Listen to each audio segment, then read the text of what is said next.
এক রাতে এক ব্যক্তি মদিনার এক গলিপথ দিয়ে হাঁটছিল। চারপাশে নীরবতা, লোকজন ঘুমিয়ে আছে। সে আসলে ছিল এক চোর, আজও নতুন কোনো বাড়িতে ঢুকে কিছু চুরি করার পরিকল্পনা। হঠাৎ সে এক ঘরের জানালার পাশে গিয়ে দাঁড়াল। ভেতরে আলো জ্বলছিল। সে লুকিয়ে জানালা দিয়ে তাকাল।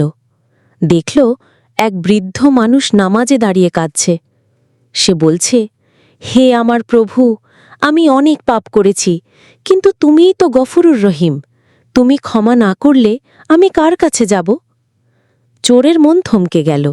সে ভাবল, এই মানুষটা তো ঘরে একা, দরজা খোলা, সহজ টার্গেট। কিন্তু সে চুরি নয়, দোয়া করছে। আর আমি তো নামাজই পড়ি না, আল্লাহর কথা মনে করেই না।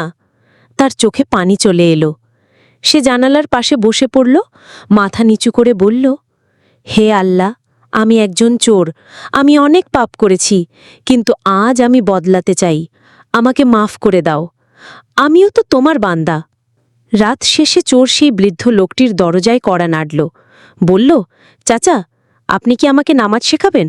বৃদ্ধ বিস্মিত হয়ে বলল, তুমি চোর, তাই না? সে মাথা নিচু করে বলল, হ্যাঁ, কিন্তু আজ থেকে আমি আল্লাহর বান্দা হতে চাই। আল্লাহর রহমত এতই বিশাল যে পাপী মানুষও যদি অন্তর থেকে তওবা করে, তবে আল্লাহ তাকে মাফ করে দেন।